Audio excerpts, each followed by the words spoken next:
नमस्कार बच्चों। तो देखिए बेटा, आज हम क्लास 11th की फिजिक्स का चैप्टर नंबर या यूनिट नंबर वन का चैप्टर स्टार्ट करेंगे। जैसा कि मेंशन किया हुआ है, यूनिट्स एंड डायमेंशंस।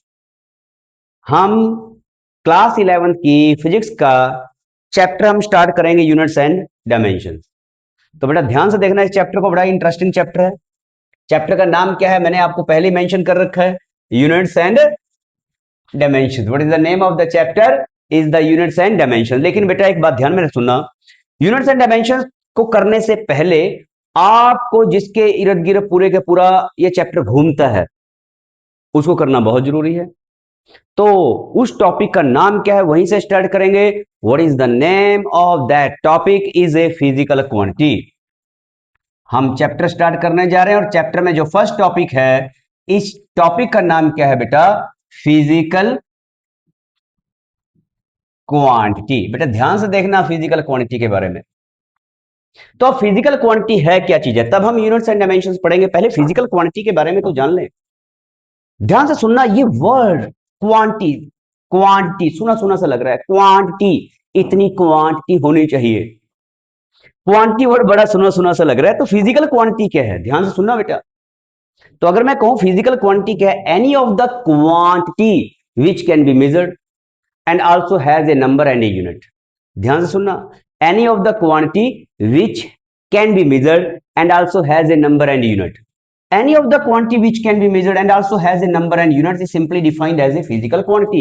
कोई भी क्वांटिटी जिसको हम माप सकते हैं, जिसको हम मेजर कर सकते हैं और जिसके पास नंबर भी है, यूनिट भी है, उसको क्या बोलते हैं? उसको हम फिजिकल क्वांटिटी बोल देते हैं। जैसे मैं एक एग्जांपल देता हूं बेटा, मेरे पास क्या है? I have mass. मैंने लिख दिया mass that is equal to 5 kilogram. तो ये जो 5 किलोग्राम है, ये किसको रिप्रेजेंट करता है? ये एक फिजिकल क्वांटिटी को रिप्रेजेंट करता है।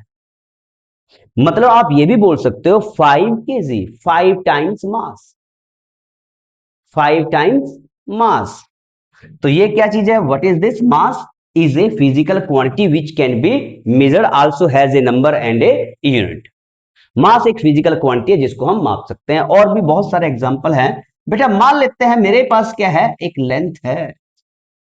तो लेंथ भी क्या है? लेंथ एक फिजिकल क्वांटिटी है। क्या मैं इसको मेजर कर सकता हूं? यस, इसको भी मेजर कर सकता हूं। और कैसे मेजर करूंगा? मान लेते हैं मैंने लिख दिया 6 मीटर, मान लेते हैं मैं लिखता हूं 7 मीटर, मान लेते हैं मैं लिखता हूं 8 मीटर एंड सो ऑन। तो ये भी क्या है? लेंथ को भी मैं मेजर कर सकता हूं। इसके पास भी एक नंबर है और एक यूनिट है। तो that's why what is this called? This is called A physical quantity. इसी तरह से मास है, लेंथ है। इसी तरह से मेरे पास क्या है बेटा? दैट इज गुड टाइम है। इसी तरह से और क्या चीज है? मान लेते हैं बेटा फोर्स है, मान लेते हैं बेटा that is equal to energy है एंड सो ऑन। तो ये सारे के सारे क्या हैं? सारे के सारे फिजिकल क्वांटिटीज हैं विच कैन बी मेजर्ड। एनी, मैं दोबारा अगेन रिपीट कर रहा हूं, एनी ऑफ द क्वांटिटी, कोई भी क्वांटिटी जिसको आप मेजर कर सकते हो उसको फिजिकल क्वांटिटी बोल देते हैं। और एक चीज और ध्यान में रखने वाली है, जब हम फिजिकल क्वांटिटी की बात करते हैं तो मैंने एक वर्ड यूज किया which has a number and a unit. जैसे मैंने लिख दिया बेटे 5 kg, तब तो ये एक फिजिकल क्वांटिटी को रिप्रेजेंट करता है। 5 kg कंप्लीट एक फिजिकल क्वांटिटी को रिप्रेजेंट करता है। लेकिन अगर मैं इनको बाइफरकेट कर दूं, इनको सेपरेट कर दूं, मैं एक साइड लिख देता हूं 5 और एक साइड लिख देता हूं किलोग्राम, तो अकेला 5 क्या एक फिजिकल क्वांटिटी को रिप्रेजेंट करेगा? नो, ये भी फिजिकल क्वांटिटी को रिप्रेजेंट नहीं करेगा। उसी तरह से अगर मैं अकेला लिख देता हूं किलोग्राम केजी, क्या ये फिजिकल क्वांटिटी को रिप्रेजेंट करेगा? नो, ये फिजिकल क्वांटिटी को रिप्रेजेंट नहीं करेगा। अकेला किलोग्राम क्या है? This is the unit of the physical quantity. अब मैंने लिख दिया, अगर दोनों को लिखता हूं इकट्ठा 5 kilogram, this is a physical quantity. Feel कीजिए 5 kg, अगर मैं लिख देता हूं that is equal to 10 kg। अब क्वांटिटी क्या है? ज्यादा है। यहां पर क्वांटिटी क्या है? कम है। तो दैट्स वाई फिजिकल क्वांटिटी को रिप्रेजेंट करने के लिए एक नंबर का जरूरत होगा और एक यूनिट का जरूरत होगा। क्लियर हुआ बेटे बात? तो आपको पता लग गया, सिंपल सा कंसेप्ट है फिजिकल क्वांटिटी का। कंसेप्ट है any of the quantity which can be measured is simply defined as a physical quantity. और फिजिकल क्वांटिटी के पास मैं बार बार बोल रहा हूं क्या होता है बेटा? एक नंबर होता है, एक यूनिट होता है। अकेला नंबर किसी काम का नहीं है। अकेला यूनिट किसी काम का नहीं है, ये फिजिकल क्वांटिटी को रिप्रेजेंट नहीं कर सकता, ये सिर्फ यूनिट को रिप्रेजेंट करता है। क्वांटिटी का मतलब क्या है? क्वांटिटी यार, उसके पास 20 किलो रसगुल्ले हैं, मेरे पास तो 10 किलो रसगुल्ले, उसके पास क्वांटिटी ज्यादा है। Is that clear now? तो ये आपको पता लग गया फिजिकल क्वांटिटी क्या है। Physical quantity, any of the quantity which can be measured is known as a physical quantity. और फिजिकल क्वांटिटी में एक चीज होना बहुत जरूरी है, जब हम किसी भी फिजिकल क्वांटिटी को मेजर करते हैं तो हमारे पास क्या होना चाहिए? एक नंबर होना चाहिए और एक यूनिट होना चाहिए। अकेला नंबर किसी काम का नहीं है, अकेला यूनिट भी किसी काम का नहीं है। मैं लिख देता हूं 10, कोई रेलिवेंस नहीं है। मैं लिखता हूं जूल, इससे सिर्फ ये पता लगता है कि मेरे पास एनर्जी, या एनर्जी एक फिजिकल क्वांटिटी है जिसका यूनिट क्या है? जूल। अगर मैं लिखता हूं 10 जूल, ये क्या है? 10 जूल, तो ये क्वांटिटी ऑफ एनर्जी है। 10 जूल क्वांटिटी ऑफ एनर्जी है, then energy is a physical quantity. ये एक फिजिकल क्वांटिटी को रिप्रेजेंट करेगा, एनर्जी की क्वांटिटी है ये। Is that clear not? तो एनर्जी क्या बन जाएगी? 10 joule, it is a physical quantity. Is that clear बेटा? समझ में आ गया? Any of the quantity which can be measured is defined as a physical quantity. एक चीज और मैं यही बता देता हूं आपको, क्वांटिटी को हम ऐसे भी लिख सकते हैं, quantity is equal to N1U1 is equal to N2U2। आपको पता है कि फिजिकल क्वांटिटी को कोई जरूरी नहीं है कि हम किलोग्राम में ही मेजर करेंगे, मास को हम किलोग्राम में ही मेजर करेंगे, मास को हम ग्राम में भी मेजर कर सकते हैं, मास को हम टन्स में भी मेजर कर सकते हैं। तो ये जो अगर हम यूनिट्स चेंज कर दें तो फिजिकल क्वांटिटी पे कोई फर्क नहीं पड़ता, क्वांटिटी सेम रहती है। N1 किसको रिप्रेजेंट करता है? नंबर को रिप्रेजेंट करता है। U1 किसको रिप्रेजेंट करता है बेटा? यूनिट को रिप्रेजेंट करता है। अगर मैं यूनिट चेंज कर दूं तो नंबर भी चेंज हो जाएगा। एक एग्जांपल देते हैं, मान लेते हैं मेरे पास क्या है बेटा? 5 kg एक फिजिकल क्वांटिटी है, मास है 5 kg। अगर मैं नंबर चेंज कर दूं, यूनिट चेंज कर दूं, तो मैं क्या लिख देता हूं? That is 5000 gram. 5 kilogram, 5000 gram. Physical quantity पे कोई भी फर्क नहीं पड़ा है, सिर्फ क्या चेंज हुआ है? नंबर चेंज हुआ है और यूनिट चेंज हुआ है। तो that's why physical quantity remains the same. N1U1 is also equal to N2U2। अगर हम नंबर को चेंज कर देंगे तो फिजिकल क्वांटिटी पे कोई भी फर्क नहीं पड़ेगा। तो आपको ये चैप्टर, मेरे हिसाब से चैप्टर का टॉपिक नंबर 1 था फिजिकल क्वांटिटी, इसके बारे में आराम से पता लग चुका है। एक चीज और ध्यान से देखना बेटा, मैं बार बार बात कर रहा हूं कि physical quantity which can be measured. Now my question is, what do you understand bye measurement? ये जो मेजर का बार बार बात कर रहा हूं, तो ये है क्या चीज है? मेजरमेंट है क्या चीज है? What do you understand by the measurement? Measurement है क्या चीज है? What do you understand bye measurement?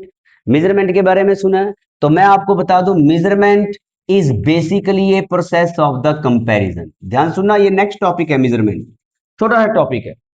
Measurement क्या है बेटा? Measurement is basically a process of comparison, process of comparison.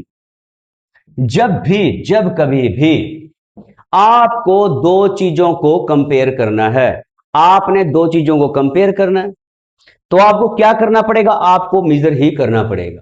आप आइडिया नहीं लगा सकते, आप या फिर ये कह दो कि आप आइडिया से कोई काम नहीं कर सकते। अगर एग्जैक्ट मेजरमेंट चाहिए तो आपको, एग्जैक्ट कंपैरिजन चाहिए तो आपको उसको मेजर ही करना पड़ेगा। ध्यान से, स्लिप, मेरा टंग स्लिप हुआ यहां पर, मैं दोबारा रिपीट कर दूं बेटा। Measurement is basically a process of the comparison.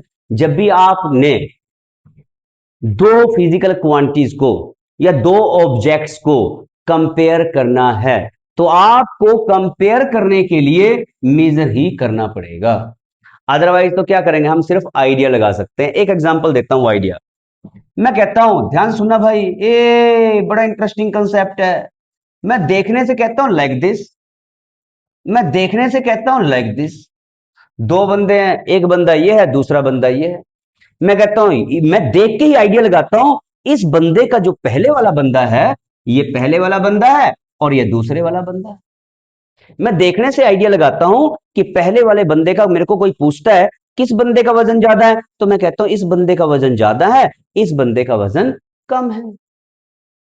अब मैंने आइडिया लगाया इस बंदे का वजन ज्यादा है, इसका शेप देखा, इस ये मोटा मोटा था और आइडिया लगा लिया इस बंदे का वजन पक्का ज्यादा मिलेगा क्योंकि ये तो मोटा है, ये पतला है जी, इस बंदे का तो वजन 101% कम ही मिलेगा। देन व्हाट हैपेंस, प्लीज मैं मेजरमेंट करता हूं दोनों का। वेइंग मशीन रखा, वेइंग मशीन के ऊपर दोनों का वजन किया, वेट किया, यहां पर इसका मास जो निकला वो कितना निकला, that is equal to 50 kg।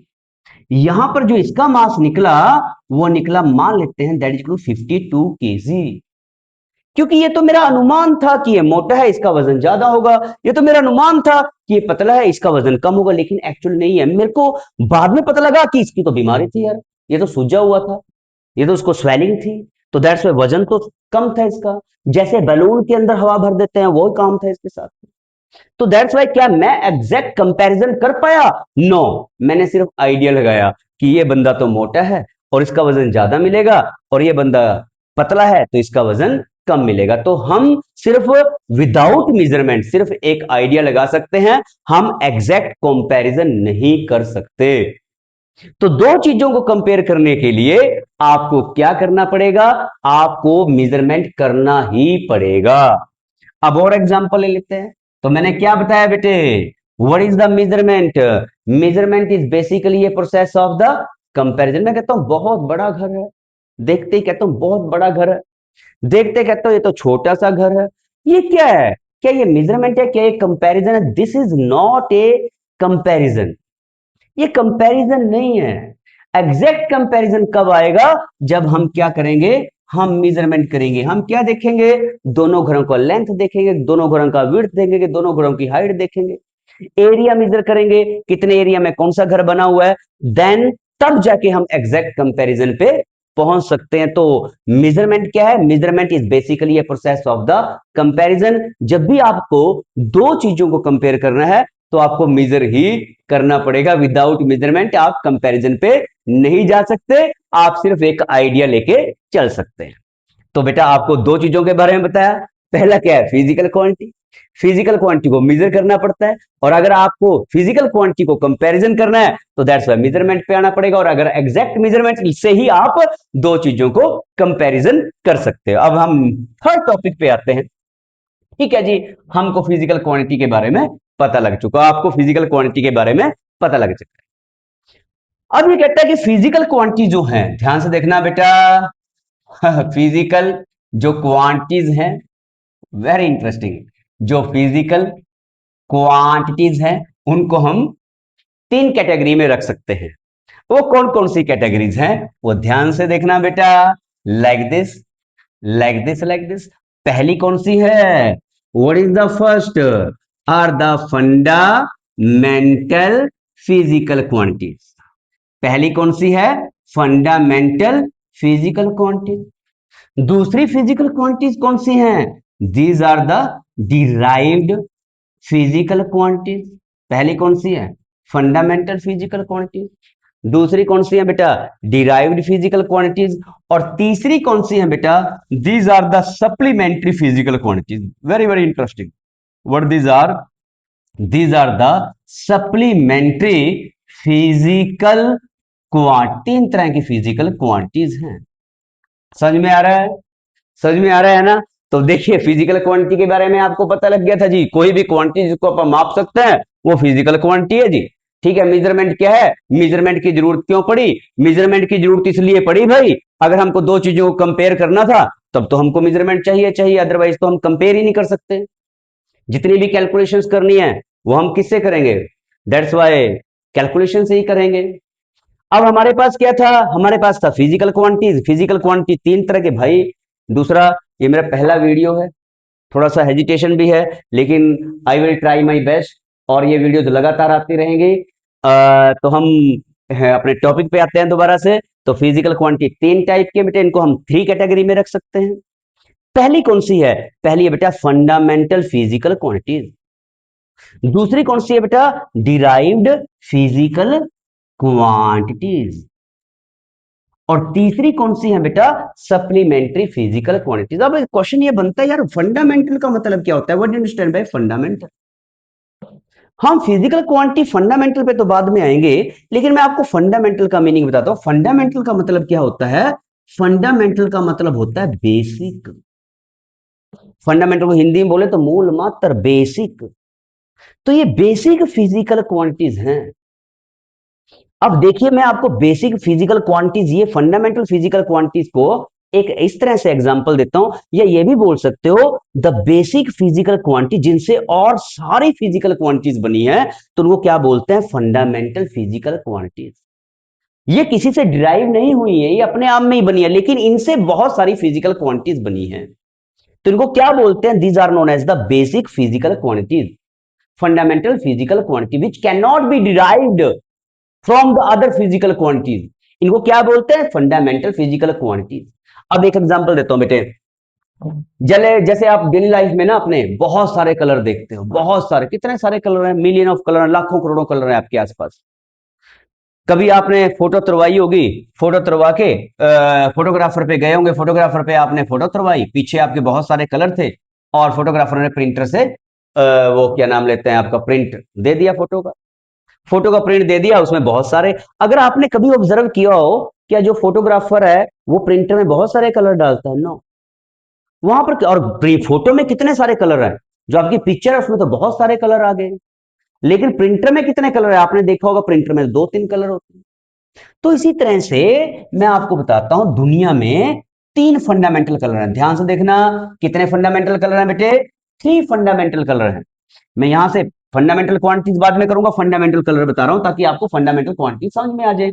जैसे रेड, जैसे ग्रीन, जैसे ब्लू। ना तो रेड कलर किसी और कलर से बनता, ना ही ग्रीन कलर किसी और कलर से बनता, ये अपने आप में ही बनते हैं, और ना ही कोई ब्लू कलर किसी और कलर से बनता। ये फंडामेंटल कलर है।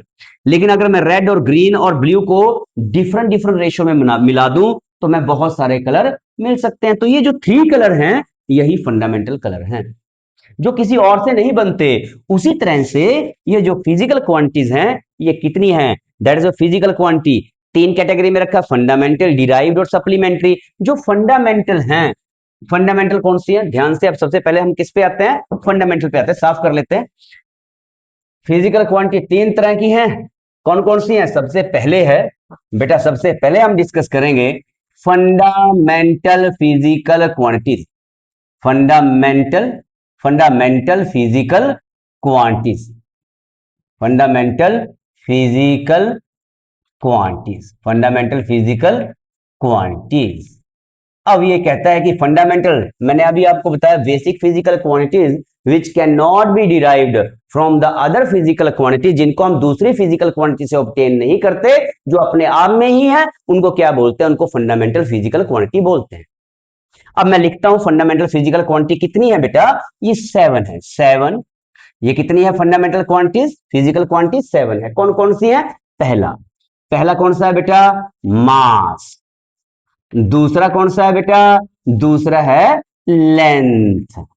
तीसरा कौन सा है? तीसरा है बेटा टाइम। देखो, क्या मास को मैं किसी और से ऑब्टेन कर सकता हूं? मास तो अपने आप में ही है यार। तो ये कैसी फिजिकल क्वांटिटी है? ये तो एक फंडामेंटल फिजिकल क्वांटिटी है। और क्या चीज है बेटा? फोर्थ, फोर्थ क्या चीज है बेटा? What is this? This is the temperature. What is the fifth? Electric current. कौन सी है? Electric current. इलेक्ट्रिक करंट के बाद बेटे सिक्स कौन सी है? Amount of the substance. What is the next? Is the amount of substance, amount of substance है। बेटा सेवंथ कौन सी है फिजिकल क्वांटिटी? एक बची है। What is the name of this? This is the luminous intensity. What is the name of this? Luminous intensity. तो मैंने आपको बताया कितनी फिजिकल क्वांटिटीज हैं? सेवन फंडामेंटल फिजिकल क्वांटिटीज हैं। फिजिकल क्वांटिटी तो तीन कैटेगरी में रख दिया मैंने। उनमें से जो पहली कैटेगरी है वो कौन सी है? फंडामेंटल फिजिकल क्वांटिटीज की है। और फंडामेंटल फिजिकल क्वांटिटी में कितनी है बेटे? सेवन है। पहला है मास, फिर है लेंथ, फिर है टाइम, फिर है टेम्परेचर, फिर इलेक्ट्रिक करंट, फिर अमाउंट ऑफ द सबस्टांस, फिर क्या है? Luminous intensity. मास को हम किस में मेजर करते हैं? किलोग्राम में। लेंथ को हम किस में मेजर करते हैं बेटा? मीटर में। टाइम को सेकंड में। टेम्परेचर को केल्विन में। इलेक्ट्रिक करंट को एम्पियर में, अमाउंट ऑफ द सबस्टांस को मोल में, और ल्यूमिनस इंटेंसिटी को बेटा कैंडेला में केजी। केजी का मतलब क्या है? किलोग्राम। एम का मतलब क्या है बेटा? मीटर। एस का मतलब क्या है बेटा? सेकंड। के का मतलब क्या है बेटा? केल्विन। ए का मतलब क्या है बेटा? एम्पियर। एमओएल का मतलब क्या है बेटा? मोल। और सीडी का मतलब क्या है? कैंडेला। इज दैट क्लियर और नॉट? तो आपको पता लग गया फंडामेंटल फिजिकल क्वांटिटीज के बारे में। कितनी फंडामेंटल फिजिकल क्वांटिटी हैं? 7 फंडामेंटल फिजिकल क्वांटिटीज हैं।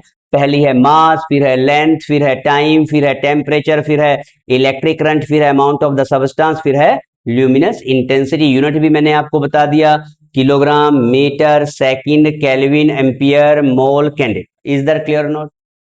तो आपको फंडामेंटल फिजिकल क्वांटिटीज के बारे में पता लग गया। The quantities which can not be obtained from the other quantities are known as the fundamental physical quantity. और फंडामेंटल फिजिकल क्वांटिटीज को हम बेसिक फिजिकल क्वांटिटीज भी बोल सकते हैं। ओहो, ये तो बन गई फंडामेंटल फिजिकल क्वांटिटी। अब इसके बाद नेक्स्ट क्या आता है? सेकंड। ध्यान से नोट कर लीजिए अगर आप नोट करना चाहो। फंडामेंटल फिजिकल क्वांटिटी स्टॉप करके नोट कर लेना। इसके बाद हम बढ़ते हैं डिराइव्ड फिजिकल क्वांटिटीज पे। ध्यान से देखना। नेक्स्ट, पहले हमने क्या कर लिया है? हमने फंडामेंटल फिजिकल क्वांटिटीज के बारे में देख लिया। कितनी है बेटा? 7 फंडामेंटल फिजिकल क्वांटिटीज हैं। Mass, length and time, temperature, amount of the substance, illumination intensity और इलेक्ट्रिक करंट। तो अब हमारे पास क्या आता है? नेक्स्ट आता है डिराइव्ड। ध्यान से देखना, डिराइव्ड फिजिकल क्वांटिटीज। क्या डिस्कस करना है? Derived physical quantities. ओहो, अब डिराइव्ड फिजिकल क्वांटिटीज कौन कौन सी हैं? ध्यान से सुनना बेटा। डिराइव्ड, जिनको डिराइव किया गया है, जिनको ऑब्टेन किया गया, कहां से ऑब्टेन किया? खोद खोद के ऑब्टेन किया गया। कहां से खोदा है? अरे कहां से निकाला है? कहां से बनी है ये बनी है बेटा फंडामेंटल से। The physical quantity which are obtained from the fundamental physical quantity. वो फिजिकल क्वांटिटी जो फंडामेंटल फिजिकल क्वांटिटी से हमको मिलती हैं, उनको क्या बोलते हैं? डिराइव्ड, सॉरी डिराइव नहीं, derived physical quantities. The fundamental quantity से, फंडामेंटल क्वांटिटी से जो क्वांटिटीज अपने को मिलती हैं, उसको क्या बोलते हैं बेटा? उसको बोलते हैं डिराइव्ड फिजिकल क्वांटिटीज। एक एग्जांपल दे दो मास्टर जी। ध्यान से देखना। हम देखते हैं, हमने लिख दिया स्पीड। हम सिंपल से स्टार्ट करते हैं। हमने लिख दिया स्पीड। अरे स्पीड क्या होता है? स्पीड होता है distance over time. Distance over time. Speed क्या होता है? Distance over time. डिस्टेंस क्या है?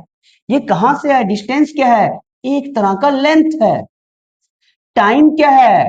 Time, that is equal to time. Length, distance क्या है? एक तरह का लेंथ है। टाइम क्या है? टाइम। ये भी एक फंडामेंटल फिजिकल क्वांटिटी है, लेंथ। और ये भी एक फंडामेंटल फिजिकल क्वांटिटी है, टाइम। तो एक नई फिजिकल क्वांटिटी बन गई है, और उसका नाम क्या रख दिया? This is the speed.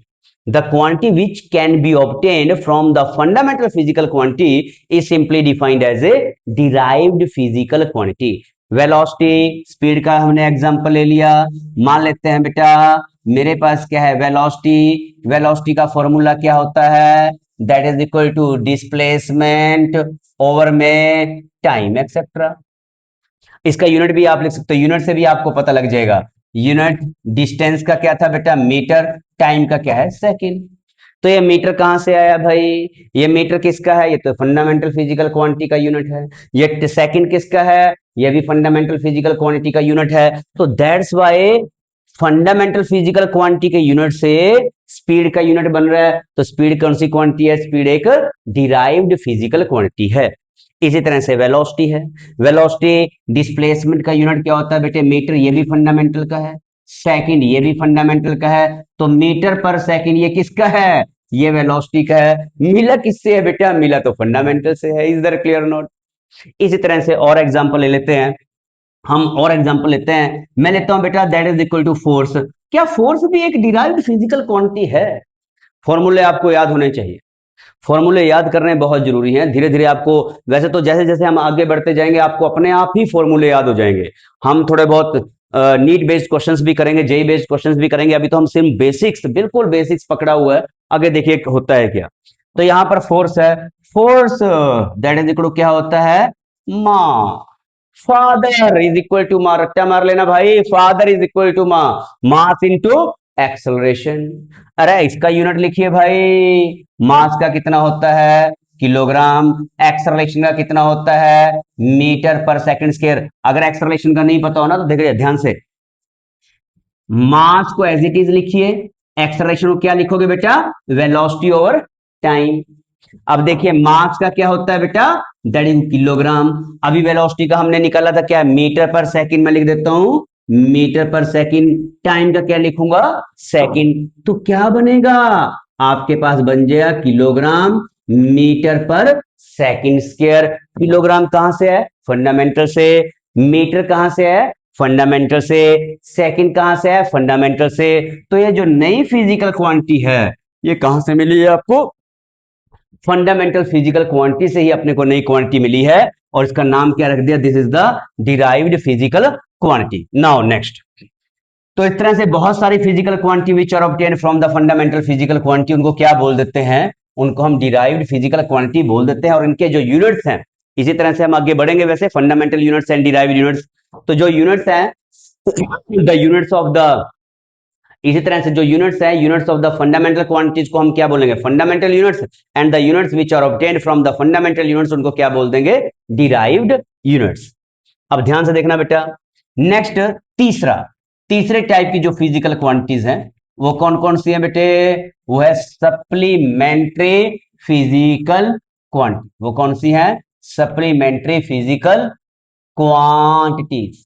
ये बड़ी इंटरेस्टिंग है भाई, सप्लीमेंट्री फिजिकल क्वांटिटी। देखिए पहले तो ना इसको एस आई फंडामेंटल क्वांटिटीज में एक अलग कैटेगरी में रखा जाता था, लेकिन आजकल सप्लीमेंट्री फिजिकल क्वांटिटीज को डिराइव्ड फिजिकल क्वांटिटीज में रख दिया।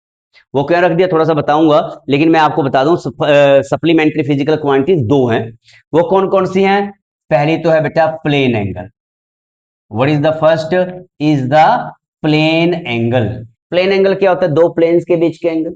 मान लेते हैं एक लाइक दिस, एक प्लेन ये है, एक प्लेन ये है, दोनों के बीच का जो एंगल बनेगा इसको क्या बोलते हैं बेटे, what is this called, this is called the plane angle. Two planes के बीच का जो एंगल है ये एंगल बन गया, this is a one of the plane, second of the plane, दोनों के बीच का जो एंगल है इसको क्या बोलते हैं, प्लेन एंगल। और ये जो क्वांटिटी है ये कैसी क्वांटिटी है, ये एक सप्लीमेंट्री फिजिकल क्वांटिटी है। इसके बिना सप्लीमेंट्री इसलिए कर दिया क्योंकि इसके बिना पूरे का पूरा जो फंडामेंटल फिजिकल क्वांटिटीज का एक ग्रुप है इसके बिना अधूरा है, इसीलिए इसका नाम लिखा है सप्लीमेंट्री फिजिकल क्वांटिटीज। तो सप्लीमेंट्री फिजिकल क्वांटिटी में क्या है, सबसे पहले तो आ गया plane angle. The angle between the two planes is simply defined as a plane angle. ध्यान से देखना, मैथमेटिक्स में जो प्लेन एंगल का वैल्यू होता है, ध्यान से देखना, प्लेन एंगल का वैल्यू होता है arc over radius. This is the value of the plane angle. और इसका एस आई यूनिट क्या होता है बेटा, इसका एस आई यूनिट होता है रेडियन। लिखते कैसे हैं बेटे, आर ए डी, इसका क्या है, ये इसका सिंबल है, दिस इज द सिंबल। और यूनिट क्या है बेटा इसका, यूनिट है बेटा इसका रेडियन। तो ये क्या है, this is the plane angle, the angle between a two planes, या ये भी बोल सकते हैं the angle between the two planes और टू डायमेंशनल एंगल। ये कैसा एंगल है, ये 2D एंगल है, टू डायमेंशनल एंगल है, इसीलिए इसको क्या बोलते हैं, what is called, this is called the plane angle. दूसरा हमारे पास जो नेक्स्ट है वो क्या है बेटा, what is this, this is the solid angle. पहला क्या था, प्लेन एंगल, दूसरा क्या था, सॉलिड एंगल। सॉलिड एंगल क्या होता है, ये थ्री डायमेंशनल एंगल। कैसा एंगल है ये है three dimensional angle, 3D angle. अब क्वेश्चन ये बनता है sir ji to dimensional angle का तो पता लग गया हमको, लेकिन ये जो थ्री डायमेंशनल एंगल है इसके बारे में थोड़ा बताएं। बता देते हैं, थ्री डायमेंशनल तीनों डायमेंशंस में है। मान लेते हैं मेरे पास क्या है, एक कोन है, दिस इज ए कोन। ये क्या है, ये एक कोन है, कोन समझ रहे, फील आ रहा है, कौन देखना, कोन, कौन, this is A cone, ice cream का cone. Cone of the ice cream. तो दैट्स वाई इसका जो ये एंगल बनेगा ये थ्री डायमेंशन में, चारों तरफ है, तीनों तरफ है, सॉरी। ये कैसा है, व्हाट इज, ये जो एंगल बन रहा है इसको क्या बोलते हैं, this is the solid angle. Feel कीजिए इसको, ये क्या है, ये सॉलिड एंगल है। यहां पर ये क्या था, ये बेटा प्लेन एंगल था, और यहां पर ये कैसा है, ये एक सॉलिड एंगल है, और ये थ्री डायमेंशनल एंगल तीनों तरफ घूम रहा है। फील कीजिए कौन, कौन के बीच का जो एंगल है, what is this, this is the solid angle. इसको हम कैसे, इसको तो हम थीटा से रिप्रेजेंट करते हैं, इसको हम कैसे रिप्रेजेंट करते हैं, इसको हम ओमेगा से रिप्रेजेंट करते हैं।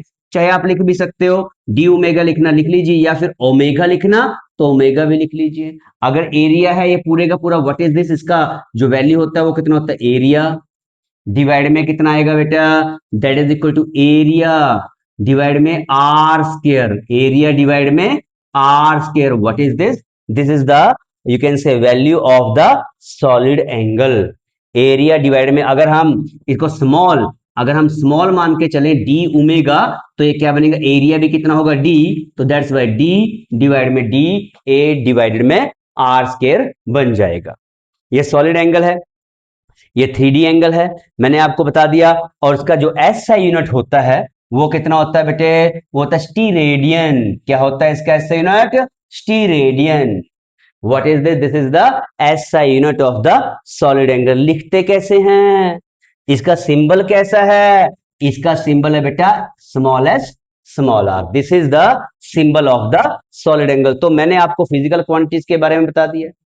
तीन तरह की फिजिकल क्वांटिटीज हैं, वो कौन कौन सी हैं, कौन कौन सी बताया बेटे, physical quantity, fundamental physical quantity जो 7 थी, उसके बाद है डिराइव्ड फिजिकल क्वांटिटी जो बहुत सारी अनगिनत है, उसके बाद कौन सी बताया बेटे, सप्लीमेंट्री फिजिकल क्वांटिटी में सिर्फ दो फिजिकल क्वांटिटी आती हैं, एक कौन सा है प्लेन एंगल, और एक कौन सा है solid angle. Plane angle two planes के बीच में 2D एंगल है, और जो सॉलिड एंगल है वो एक कौन का थ्री डायमेंशनल एंगल है, जैसे मैंने आपको बता दिया है, और इसका रिप्रेजेंटेशन भी आपको बता दिया। इसका एसआई यूनिट क्या होता है, रेडियन, और इसका एसआई यूनिट क्या होता है, स्टीरेडियन। आगे कहीं आएगा तो मैं आपको बताऊंगा, लेकिन ये भी फिजिकल क्वांटिटीज हैं, इनकी खास बात क्या है वो मैं आपको आगे बताऊंगा। ध्यान से देखना, नेक्स्ट एक नंबर का क्वेश्चन यहां से बन सकता है। तो आपको पता लग गया है फिजिकल क्वांटिटीज के बारे में, डिटेल में पता लग चुका है। अब हम नेक्स्ट करते हैं, ध्यान से देखना।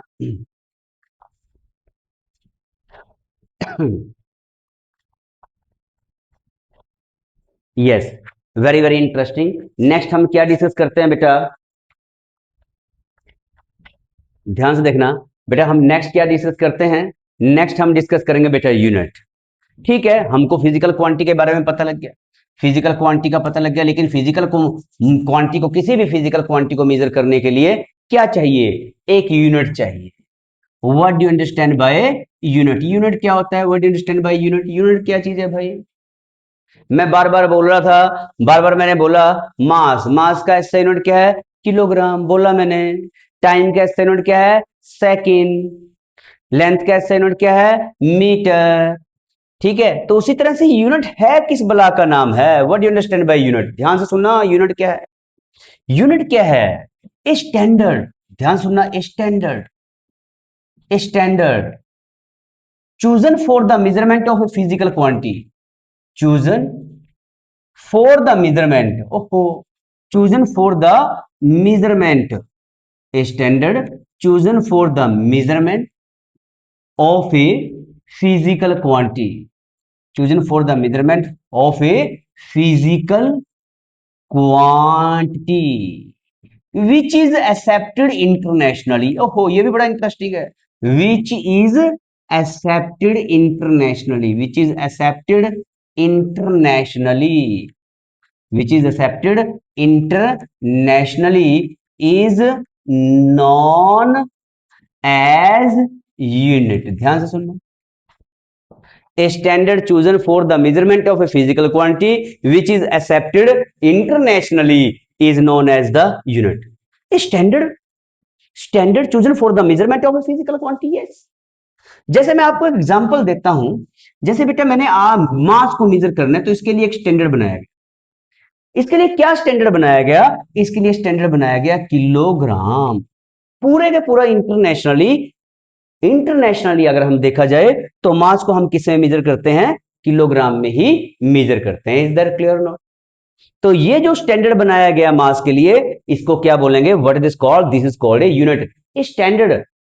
Standard chosen for the measurement of a physical quantity is simply defined as a unit. एक एग्जांपल, क्या मास को मैं बोलूं कि मास है मेरे पास 5 मीटर मास है, इज इट पॉसिबल? नो, क्योंकि मास के लिए क्या स्टैंडर्ड रखा है, मास के लिए तो किलोग्राम स्टैंडर्ड रखा है। इसी तरह से मैं कहता हूं, मैं बाजार में गया, बाजार में जाके मैं दुकानदार के पास स्वीट हाउस के पास चला गया, स्वीट हाउस के पास जाके कहता हूं कि मेरे को तो जी 5 मीटर रसगुल्ले दे दो, is it possible? No, 5 metre रसगुल्ले पॉसिबल नहीं है, क्योंकि मीटर में हम रसगुल्लों को नहीं मेजर करते। रसगुल्लों को किस में मेजर करते हैं, रसगुल्लों को तो किलोग्राम में मेजर करते हैं, क्योंकि वजन को तोलने के लिए हम वजन मास को मेजर करने के लिए हमने एक स्टैंडर्ड बनाया गया, उसका नाम क्या है, किलोग्राम।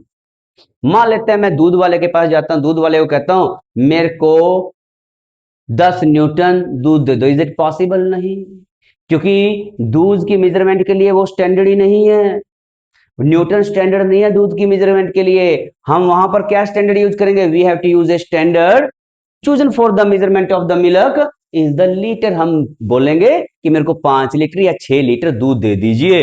तो that's why standard chosen for the measurement of a physical quantity is known as a unit. जैसे मैं एग्जांपल देता हूं, मास के लिए क्या स्टैंडर्ड है बेटा, किलोग्राम। इसी तरह से लेंथ के लिए क्या स्टैंडर्ड बनाया गया बेटा, इट इज मीटर। इसी तरह से टाइम के लिए क्या स्टैंडर्ड बनाया गया बेटा, इट इज सेकेंड। इसी तरह से बेटा फोर्स, फोर्स एक फिजिकल क्वांटिटी है, इसके लिए क्या स्टैंडर्ड बनाया गया है बेटा, न्यूटन। तो what is this, this is a unit, mass का किलोग्राम, लेंथ का मीटर, टाइम का सेकंड। इसी तरह से मान लेते हैं एनर्जी, एनर्जी के लिए क्या स्टैंडर्ड बनाया गया बेटा, जूल। इसी तरह से मान लेते हैं प्रेशर, प्रेशर के लिए क्या स्टैंडर्ड बनाया गया बेटा, पास्कल। क्या बनाया गया, पास्कल। इसी तरह से अभी मैंने पीछे लिखवाया था ल्यूमिनस इंटेंसिटी, ल्यूमिनस इंटेंसिटी के लिए क्या स्टैंडर्ड बनाया गया बेटा, कैंडेला। क्या स्टैंडर्ड बनाया गया है, कैंडेला, स्मॉल सी से लिखेंगे। कैंडेला रिप्रेजेंट कैसे करते हैं, सी डी से। कैसे रिप्रेजेंट करते हैं, सी डी से। तो ध्यान से दो इसको, ध्यान दो इसके ऊपर। तो मैंने क्या बताया, a standard chosen for the measurement of a physical quantity is known as a unit. Mass का यूनिट है किलोग्राम, लेंथ का है मीटर, टाइम का है सेकंड, फोर्स का है न्यूटन, एनर्जी का है जूल, प्रेशर का है पास्कल, ल्यूमिनेस इंटेंसिटी का क्या है, candela, etcetera. Now next, next ध्यान से देखना बेटा, एक इंटरेस्टिंग बात है, SI unit very very important है।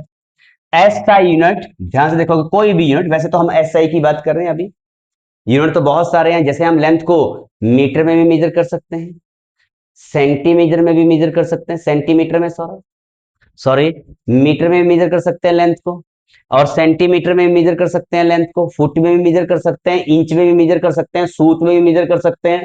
तो लेकिन अभी हम एसआई की बात कर रहे हैं, ठीक है। अब एसआई की बात करेंगे, मैं आपको थोड़ा सा यूनिट के बारे में बताता हूं। एसआई यूनिट, ध्यान सुनना, एसआई यूनिट करेंगे अभी हम, अलग अलग टाइप के यूनिट्स करेंगे, एसआई यूनिट भी करेंगे, लेकिन अभी देखिए जरा, एसआई यूनिट इज, ध्यान से देखना, SI unit is always written, SI unit is always written with small letter. ध्यान सुनना, very very important, SI unit is always written with small letter when complete name is written, when complete name is written। अगर हम complete नाम लिखें, अगर हम complete नाम लिखते हैं किसी भी एसआई यूनिट का, तो it is always written with a small letter. एक एग्जांपल देता हूं, जैसे मैंने लिख दिया, मैं कहता हूं बेटा फोर्स है, मैं कहता हूं फोर्स, और फोर्स का मैं यूनिट लिखता हूं न्यूटन।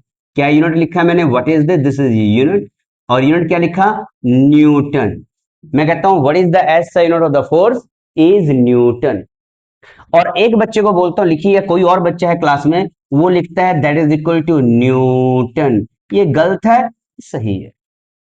ऐसा क्यों है, क्योंकि बेटा कैपिटल लेटर से तो क्या बन जाता है, कैपिटल लेटर से तो किसी भी बंदे का नाम लिखा जाता है, किसी भी चीज का नाम लिखना हो, किसी भी बंदे को स्पेसिफाई करना हो, उसका नाम लिखना, तो हम क्या लिखते हैं, कैपिटल लेटर से लिखेंगे। अगर मैं लिखता हूं, ध्यान से देखना, मैंने लिख दिया 5 न्यूटन, मैं लिखता हूं 5 न्यूटन, और मैं लिखता हूं 5 Newton, this one is wrong, क्योंकि ये तो कैपिटल लेटर से, इसका मतलब तो ये बनेगा 5 बंदे हैं जिनका नाम न्यूटन है।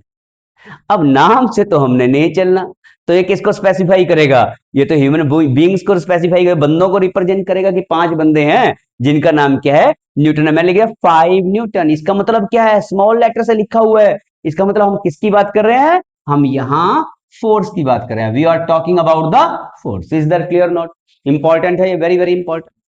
SI unit is always written with the small letter when complete name is written, चाहे फोर्स है, चाहे एनर्जी का यूनिट लिखोगे जूल, चाहे लेंथ का लिखिए, मान लेते हैं लेंथ है, लेंथ का अगर कंप्लीट नेम लिखेंगे स्मॉल लेटर से लिखेंगे, किलोग्राम लिखेंगे बेटा that is equal to small letter से लिखेंगे, because SI unit is always written with the small letter. But important है, बट इंपॉर्टेंट है, ध्यान से देखना, but when symbolically is written then it is represented by a capital letter. ध्यान से, जैसे मेरे पास क्या था, मैं फोर्स से ही एग्जांपल लेता हूं, फोर्स है, इसका एसआई यूनिट क्या है बेटा, न्यूटन, कंप्लीट नेम लिखा, और मैंने क्या लिख दिया, इसको स्मॉल लेटर से सही लिखा है। अगर आपने इसको किसी सिंबल से रिप्रेजेंट करना है तो हम इसको कैपिटल एन से रिप्रेजेंट करेंगे, कैपिटल लेटर से रिप्रेजेंट करेंगे। कंप्लीट नेम लिखना है स्मॉल लेटर से, अगर सिंबल से रिप्रेजेंट करना है बेटे कैपिटल लेटर से रिप्रेजेंट करेंगे। बट यहां भी एक ट्विस्ट आता है, ध्यान से देखना, ये तो है फोर्स, ये है लेंथ, ध्यान से, फिजिकल क्वांटिटी क्या है बेटा, लेंथ, लेंथ के एसआई यूनिट को लिखिए स्मॉल लेटर से मीटर, लेकिन सिंबॉलिकली हमने क्या लिखा, स्मॉल लेटर से, इसको सिंबॉलिकली लिख दिया स्मॉल लेटर से, इसको सिंबॉलिकली लिख दिया कैपिटल से। व्हाई इज इट सो, ये ऐसा कारण क्यों है, ये भी आपको पता होना चाहिए कि मैंने तो बोल दिया जी, SI unit is always written with a small letter, yes when the complete name is written, but when it is represented by symbolically then कहीं पर स्मॉल कहीं पर कैपिटल।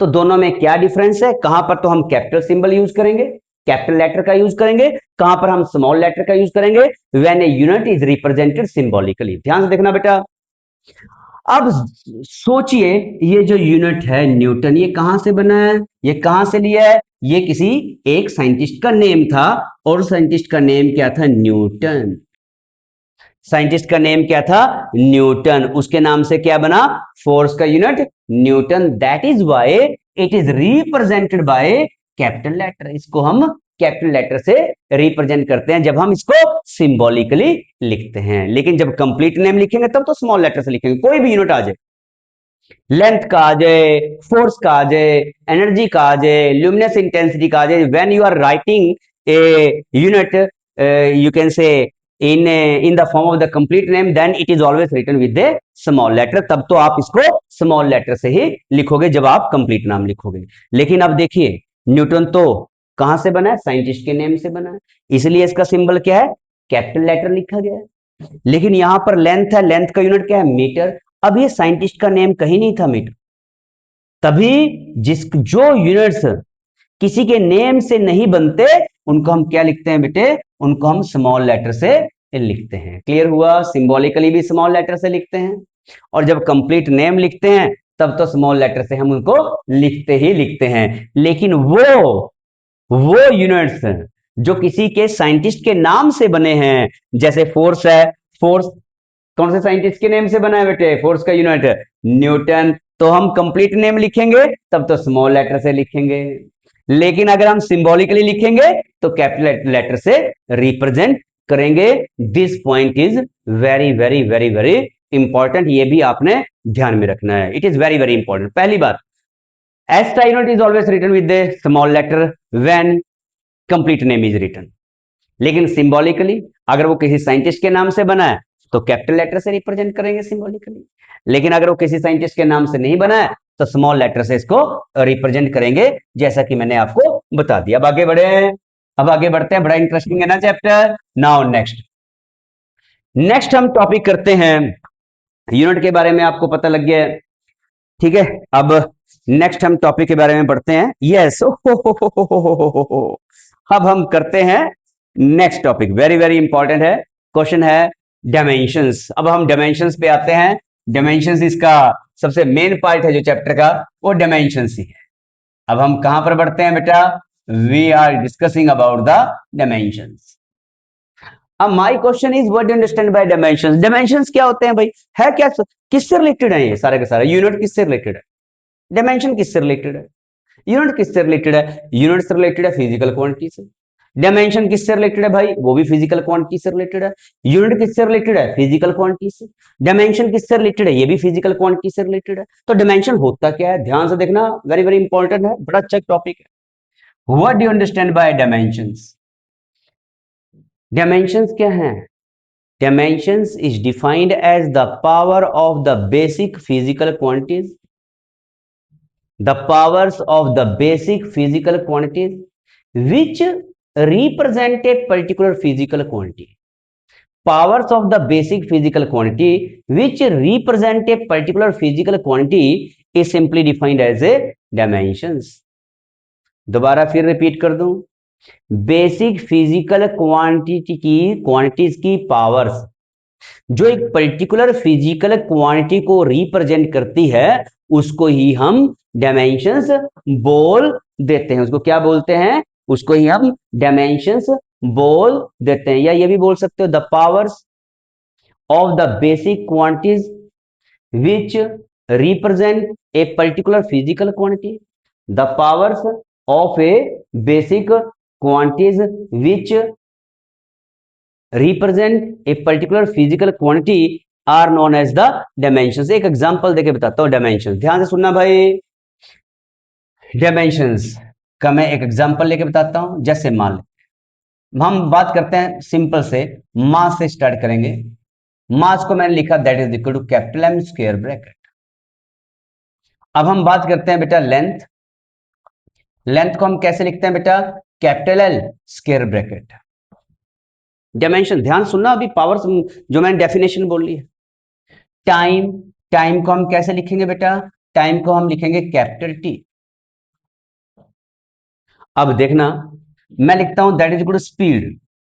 स्पीड को मैं लिखता हूं, स्पीड का फॉर्मूला क्या होता है? That is equal to distance over में टाइम। और मैं लिखता हूं डिस्टेंस क्या होता है बेटा? लेंथ ही एक टाइप का, टाइम क्या होता है? टी। तो मैं इसको क्या लिखूंगा? L T minus one. L T minus one.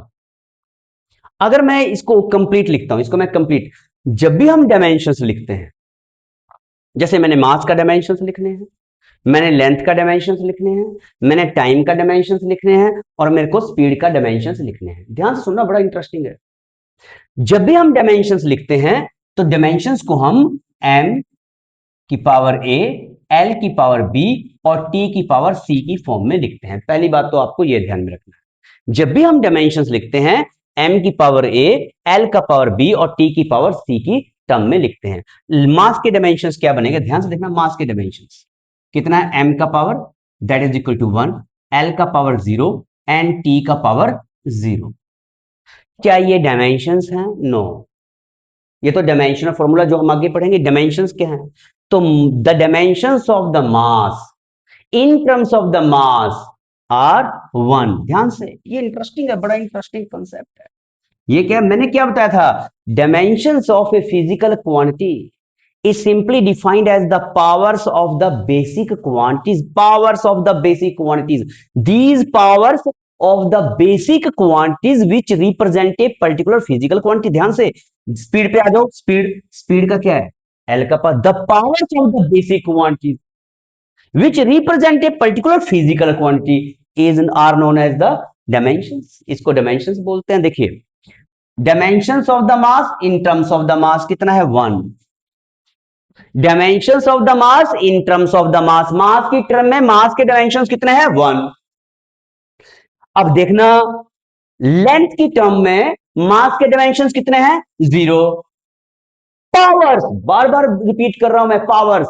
Dimensional, dimensions अलग चीज है, डायमेंशनल फॉर्मूला अलग चीज है, डायमेंशनल इक्वेशन अलग चीज है। अभी हम किसकी बात कर रहे हैं? अभी तो हम सिर्फ डायमेंशंस की बात कर रहे हैं।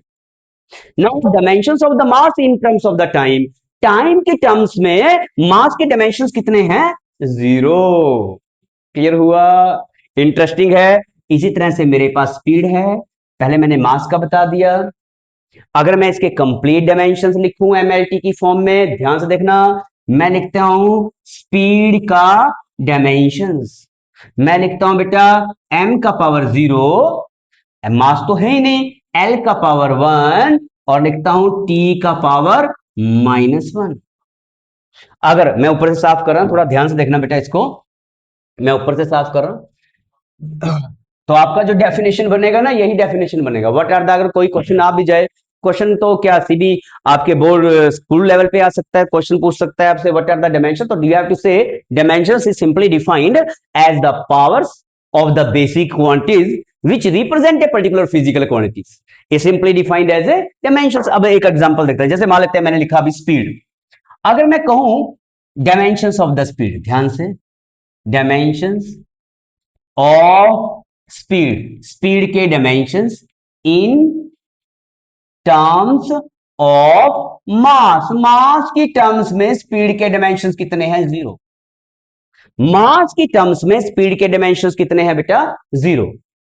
What are the dimensions of speed in terms of length, length की टर्म्स में जो स्पीड के डायमेंशंस हैं वो कितने हैं बेटा? वन। पावर कितना है?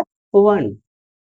इसी तरह से मैं लिख देता हूं dimensions of the speed in terms of the time, कितना है बेटा? -1। टर्म्स, टाइम की टर्म्स में कितना है? -1। What these are? These powers is simply defined as the dimensions. हम इन्हीं पावर्स को ही क्या बोलते हैं? डायमेंशंस बोल देते हैं। मेरे हिसाब से आपको डायमेंशंस के बारे में पता लग चुका है। मास को हम क्या लिखते हैं? एम की फॉर्म में लिखते हैं डायमेंशंस। लेंथ को हम क्या लिखते हैं? कैपिटल एल की फॉर्म में लिखते हैं। टाइम को हम क्या लिखते हैं? कैपिटल टी की फॉर्म में लिखते हैं। समझ में? स्पीड क्या होता है बेटा? Distance over time. डिस्टेंस क्या? एक टाइप का लेंथ है, एल लिख दिया। टाइम का क्या लिख दिया? टी लिख दिया, एल टी। अब एक बात और देखना, मास बेसिक क्वांटिटी है, लेंथ बेसिक क्वांटिटी है, टाइम बेसिक क्वांटिटी है। जो एक इनकी पावर्स हैं, ये जो पावर्स हैं, ये पावर्स एक फिजिकल क्वांटिटी को रिप्रेजेंट करती हैं। मैं एक एग्जांपल देता हूं, अगर मैं लिख दूं यहां पर एम, यहां पर क्या? एल, और यहां पर लिख दो T-2, ये सारा पावर्स का खेल है। अगर यहां पर पावर 0 1 -1 है तो ये स्पीड है, अगर यहां पर पावर 1 1 -2 है तो ये फोर्स है। अभी हम आगे डिस्कस करेंगे। तो ये क्या चीज है? ये जो पावर्स हैं, यही क्या है? These are the dimensions. What these are? These are the dimensions. Is that clear not? अब हम और भी डिस्कस करेंगे, देखिए प्लीज। अब आपने, ये तो आपको पता लग चुका होगा डायमेंशंस, आपको पता लग गया कि what are the dimension. Dimensions is simply defined as the physical, dimensions are simply defined as the powers of the basic quantities which represent a particular physical quantity। एक वो powers हैं बेसिक क्वांटिटीज की, जो एक particular physical quantity को represent कर देती हैं। अब ध्यान से सुनना बेटे, डायमेंशंस को हम लिखते कैसे? मेरे पास कितनी फंडामेंटल फिजिकल क्वांटिटीज हैं? 7। उनके डायमेंशंस को हम कैसे लिखेंगे? ध्यान से, सबसे पहले हम लिखते हैं बेटा मास। मास का हम लिखते हैं मैं यहां पर लिखता हूं, एक मिनट, यहां पर मैं लिखता हूं फिजिकल क्वांटिटी। क्या लिखता हूं? Physical quantity. और यहां पर लिख देता हूं बेटे यूनिट भी लिख देता हूं, चलो यूनिट। और इसका क्या लिखता हूं? इसका symbol, that is equal to symbol भी लिखता हूं। और सिंबल के बाद इसका डायमेंशन भी लिखता हूं। क्या लिखता हूं? Dimension. I have to write dimension भी लिख देता हूं। सबसे पहले हम बेसिक फिजिकल क्वांटिटीज की बात कर लेते हैं, क्योंकि मैंने क्या बोला? मैंने अभी तो बताया the power of the basic quantities. तो सबसे पहले तो अपने को डायमेंशन बेसिक क्वांटिटीज के पता होना चाहिए। जब अपने को बेसिक क्वांटिटीज के डायमेंशन पता होंगे तभी तो हम किसी और फिजिकल क्वांटिटीज के लिख पाएंगे। जैसे स्पीड का लिख पाएंगे, वेलोसिटी का लिख पाएंगे, फोर्स का लिख पाएंगे, एनर्जी का लिख पाएंगे। अगर अपने को बेसिक फिजिकल क्वांटिटी के डायमेंशन नहीं पता, उनका क्या लिखेंगे? कुछ भी नहीं लिख सकते। तो यही तो आपको समझना है। यहां पर मेरे पास फिजिकल क्वांटिटी, एक मिनट बेटा,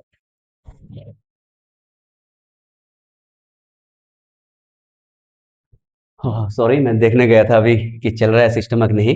तो यहाँ पर जैसे हम फिजिकल क्वांटिटी की बात करते हैं, जैसे बेटा मास, मास मास का यूनिट क्या है? SI, that is equal to kilogram. ध्यान से देखते रहना, किलोग्राम स्मॉल लेटर से लिखेंगे, complete name is written. Symbol क्या बनेगा बेटे? किलोग्राम। इसके डायमेंशन क्या बनेंगे? इसको लिखते हैं m की पावर 1, l की पावर 0। ठीक है, ये चलो m भी लिख सकते हो। इसका सिंबल क्या है? That is equal to m। Dimension क्या है? m। l t की फॉर्म में हम बाद में लिख लेंगे। इसी तरह से मास, मास के बाद क्या है बेटा? लेंथ। लेंथ के बाद मैंने अभी लिखवाया था टाइम। टाइम के बाद है इलेक्ट्रिक करंट, लिख देते हैं इलेक्ट्रिक करंट। इलेक्ट्रिक करंट के बाद लिखते हैं बेटा luminous intensity. Luminous intensity important है ये बड़ा इंपॉर्टेंट है भाई। डायमेंशन लिखने आने चाहिए इसके, मास के, लेंथ के, टाइम इसके लिख लोगे, करंट का लिखना आना चाहिए, ल्यूमिनस इंटेंसिटी कहीं ना कहीं आ जाता है। ल्यूमिनस इंटेंसिटी, इसके बाद बेटे अमाउंट ऑफ द सबस्टेंस का आना चाहिए। अमाउंट ऑफ सबस्टेंस का आना चाहिए, अमाउंट ऑफ द सबस्टेंस। 1 2 3 4 5 6। तो लास्ट क्या बना बेटा? लास्ट बचा आपके पास टेम्परेचर। इसका भी आपको डायमेंशन लिखना आना चाहिए, यूनिट भी पता होना चाहिए, सिंबल भी पता होना चाहिए। लेंथ, लेंथ का यूनिट क्या होता है बेटा? मीटर। सिंबल क्या है? Small M. टाइम का क्या होता है बेटे? टाइम का होता है सेकंड। सिंबल क्या है? एस। इलेक्ट्रिक करंट का क्या है? एम्पियर। सिंबल क्या है बेटे? ए। ल्यूमिनस इंटेंसिटी का क्या है बेटे? कैंडेला। क्या होता है? कैंडेला, स्मॉल सी से लिखना। और यूनिट क्या बनेगा बेटे? Candela, C D. उसके बाद अमाउंट ऑफ द सबस्टेंस का क्या होता है? मोल। और यूनिट क्या, सिंबल क्या बनेगा? एमओएल, मोल। टेम्परेचर का क्या होता है? केल्विन, साइंटिस्ट का नाम है ये, केल्विन। तो इसको हम कैपिटल के से लिखेंगे। लेंथ का मीटर, क्या लिखेंगे बेटे? मीटर को, लेंथ का मीटर, लेंथ को क्या लिखते हैं? एल। टाइम को बेटे क्या लिखते हैं? टी। बेटे इलेक्ट्रिक करंट को हम क्या लिखेंगे बेटा? इलेक्ट्रिक करंट को आई को, कई जगह पर आई लिखा हुआ है, कुछ जगह पर ए, तो आप ए से लिखिए, that is equal to A. Luminous intensity का कैंडेला, ल्यूमिनस इंटेंसिटी का क्या है? कैंडेला। इसको हम, कई जगह पर जे है और कई जगह पर सी है, तो आप इसको जे से लिख सकते हो, जे से, जे। या फिर आप सी से भी लिख सकते हो, सी से। अमाउंट ऑफ द सबस्टेंस मोल, तो इसका जो डायमेंशन बनेगा वो बनेगा मोल, एमओएल, मोल। इसी तरह से टेम्परेचर का क्या है? केल्विन। और इसका क्या बनेगा? थीटा या फिर के। इसका टेम्परेचर का क्या होता है? थीटा। ये याद रखना आप। मास का यूनिट डायमेंशन, मास का एम, डायमेंशन लेंथ का एल, टाइम का बेटा टी, इलेक्ट्रिक करंट का बेटे ए, ल्यूमिनस इंटेंसिटी का जे, जे भी है और कुछ जगह पर सी भी है, याद रखना ये बात। जे भी है, कुछ जगह पर सी भी। अमाउंट ऑफ द सबस्टेंस का मोल। और जो टेम्परेचर होता है उसको हम कैसे रिप्रेजेंट करते हैं डायमेंशंस में? थीटा से रिप्रेजेंट करते हैं। तो मेरे को लगता है कि आपको डायमेंशंस के बारे में बेसिक आइडिया पता लग चुका है। डायमेंशंस आर नथिंग, इसको जब हम एमएलटी की फॉर्म में लिख देते हैं तो ये क्या बन जाता है? These are called the dimensions. ये डायमेंशंस, तो इसको आपने नोट करना है तो नोट कर लीजिए। फिजिकल क्वांटिटी, यूनिट, सिंबल मैंने लिखवा दिया है, ठीक है, सिंबल आपने लिख लिया। और इसके बाद सिंबल और डायमेंशंस भी आपने इसके लिख लिए, ठीक है बेटा। अब हम आगे बढ़ते हैं, आगे बढ़े, बढ़ते हैं आगे। तो ये क्या था? ये हमने डायमेंशंस कर लिए। नेक्स्ट, ओहो हो नेक्स्ट, ये तो हमने मास्टर जी डायमेंशंस किए, अब डायमेंशंस फॉर्मूला। नेक्स्ट, नेक्स्ट हमने क्या डिस्कस करना है? We have to discuss about the dimensional formula.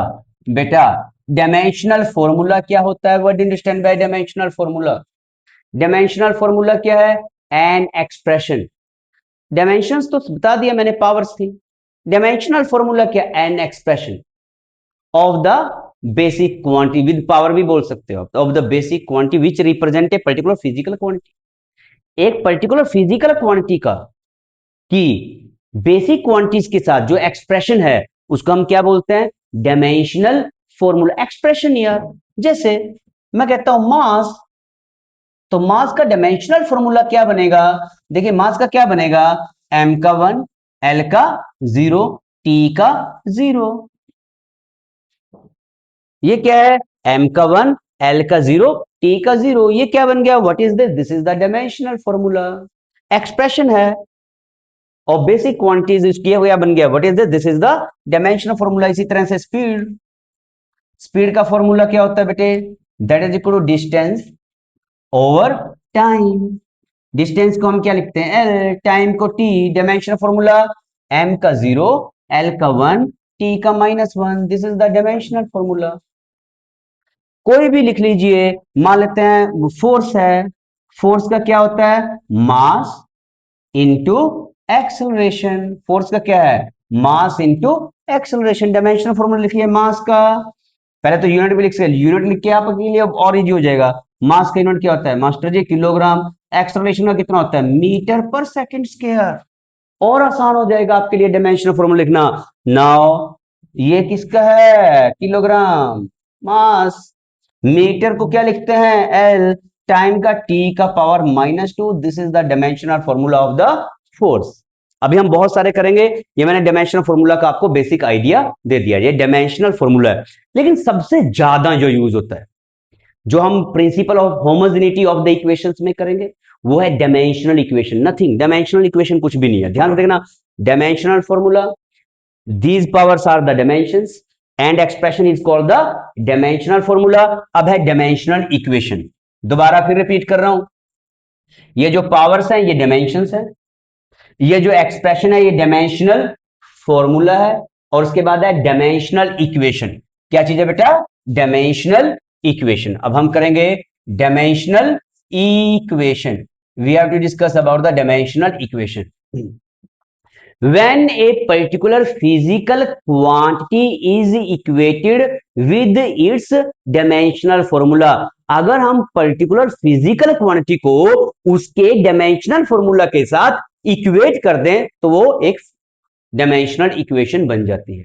Physical quantity को उसके डायमेंशनल फॉर्मूला के साथ इक्वेट, जैसे बिल्कुल सिंपल, मैंने लिख दिया that is equal to speed, और स्पीड को, ये फिजिकल क्वांटिटी है, इसके डायमेंशनल फॉर्मूला के साथ इक्वेट कर दिया। स्पीड का डायमेंशनल फॉर्मूला m का 0, l का 1, t का -1, तो ये क्या बन गया बेटा, what is this called, this is called the dimensional equation. इसको क्या बोलेंगे, what is this called, this is called the dimensional equation. देखिए 0, 1, -1 डायमेंशंस, ये क्या है, डायमेंशंस। एम एल टी -1, ये क्या है, डायमेंशनल फॉर्मूला। क्या बन गया, m0 l1 t -1 एक्सप्रेशन है, ये क्या बन गया, this is the dimensional formula. अगर हम पर्टिकुलर फिजिकल क्वांटिटी को उसके डायमेंशनल फॉर्मूला के साथ इक्वल रख देते हैं, इक्वेट कर देते हैं, तो ये क्या बन जाती है, this is the dimensional equation. ये क्या बन जाती है, what is this called, this is the dimensional equation. इसी को हम डायमेंशनल इक्वेशन और भी लिखते हैं। जैसे जैसे बेटा मैंने लिख दिया फोर्स और लिख दिया m का 1, l1 t -2, ये क्या है, डायमेंशनल इक्वेशन। जैसे मैंने, अभी हम करेंगे इनके बारे में, जैसे बेटे मैंने लिख दिया एनर्जी, एनर्जी का क्या बनता है, m का 1, l का 2, t -2, ये क्या बन गई, डायमेंशनल इक्वेशन। जैसे बेटा मेरे पास क्या है, प्रेशर, प्रेशर का मैंने लिख दिया, प्रेशर होता है फोर्स ओवर एरिया, अभी हम डिस्कस करेंगे। दैट इज m का 1 एरिया, l का -1, t का -2, तो ये क्या बन गया, this is A dimensional equation. Particular physical quantity को उसके डायमेंशनल फॉर्मूला के बराबर रख दिया तो डायमेंशनल इक्वेशन बन गई है। सबसे ज्यादा यूज ना बेटे डायमेंशनल इक्वेशन का ही होगा, ठीक है। डायमेंशन का तो पता लग गया आपको कैसे लिखते हैं, उसके बाद आपको डायमेंशनल फॉर्मूला का भी पता लग गया है, और डायमेंशनल फॉर्मूला के बाद आपको डायमेंशनल इक्वेशन का भी आइडिया मिल चुका है कि डायमेंशनल इक्वेशन ये है। दोबारा से फिर मैं रिपीट करूं, कोई दिक्कत हो तो देख लीजिए, डायमेंशनल इक्वेशन कुछ भी नहीं है, इक्वेशन बना दी आपने इधर और उधर, यहां स्पीड लिखा, उधर इसका डायमेंशनल फॉर्मूला लिख दिया, डायमेंशनल इक्वेशन। अब हम आगे बढ़ते हैं, ध्यान से देखना, कुछ हम डायमेंशनल फॉर्मूला और डायमेंशनल इक्वेशंस कर लेते हैं। मान लेते हैं सीधा डायमेंशनल इक्वेशंस ही करेंगे इक्वेट कर करके। मान लेते हैं स्टार्टिंग से करते हैं बेटा, मान लेते हैं बिल्कुल बेसिक से करते हैं, length, length is equal to, इसका डायमेंशनल फॉर्मूला क्या होता है बेटे, m का 0, l का 1, t का 0, ये किसका है, लेंथ का।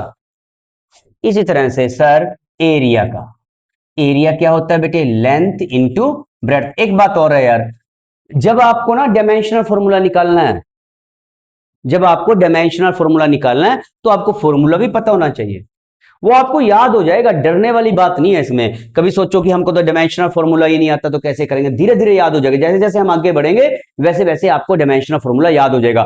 कोशिश करनी है अभी से कि अभी से सारे के सारे रीडिंग लो, कम से कम 20 या 25 को तो स्टार्टिंग के जो आपकी बुक में गिवन है वो कर लीजिए आप।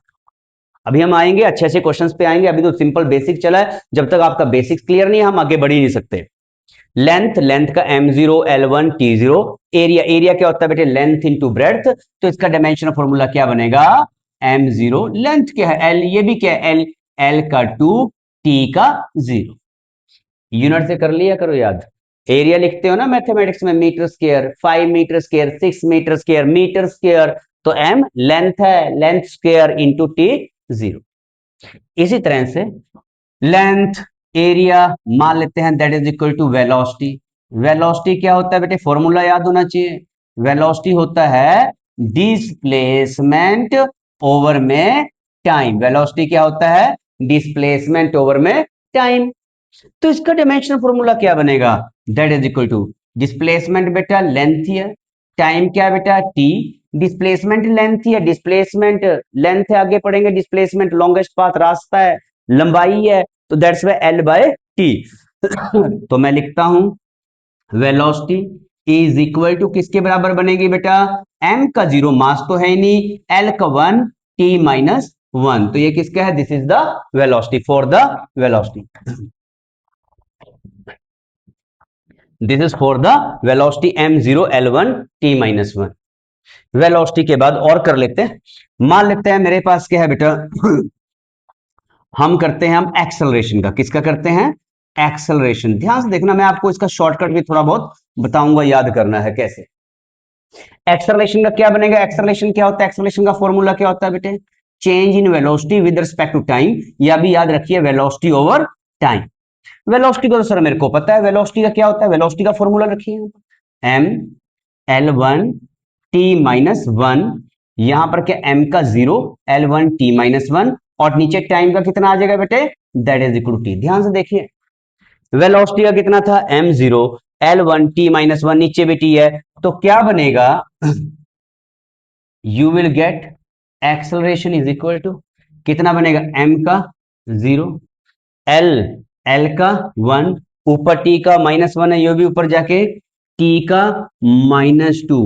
What is this, this is the dimensional formula for the acceleration. पता लग गया है, लेंथ का पता लग गया है, एरिया का पता लग गया है, वेलोसिटी का पता लग गया है, एक्सेलरेशन का पता लग गया है, ये आपको डायमेंशनल फॉर्मूले का पता लग गया, ध्यान से, इंटरेस्टिंग है। इसके बाद एक्सेलरेशन का आपको पता लग गया, एक्सेलरेशन का याद रखना अभी। इसके बाद क्या है जी, इसके बाद है जी फोर्स। फोर्स का फॉर्मूला आप पहले पढ़ के आए हो, 9th में 10th में आपने पढ़ा हुआ है थोड़े बहुत, तो ये सिंपल सिंपल फॉर्मूला ये तो आपको पता होना चाहिए। फोर्स का क्या होता है बेटे, what is the formula of the force, sir ये होता है mass into acceleration, mass into acceleration. इसका डायमेंशन फॉर्मूला क्या बनेगा, तो आप लोग force is equal to mass का क्या होगा m, एक्सेलरेशन का कितना है, ये मास है, एक्सेलरेशन का m0 l1 t minus 2, t minus 2 multiply कर दीजिए, तो कितना बनेगा, f is equal to m का पावर 1, m का पावर 0, पावर ऐड हो जाती है, तो m का 1, उसके बाद क्या बचा है, l का 1 एंड t का minus 2। What is this, this is the dimensional formula for the force, ये भी हो जाएगा।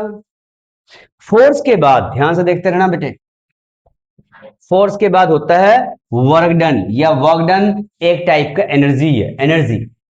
ये जो एनर्जी है, एनर्जी, या फिर इसको एनर्जी को मैं वर्क डन लिख देता हूं, वर्क डन जो है, वर्क डन, वर्क डन एक टाइप का एनर्जी है, क्योंकि work done is always equal to the energy, वो बाद में डिस्कस करेंगे कैसे एनर्जी है, work done is equal to the energy, याद रखिए अभी हम, हमारे अंदर एनर्जी होगा तो हम काम कर पाएंगे, अभी के लिए याद रखिए work done is equal to the energy.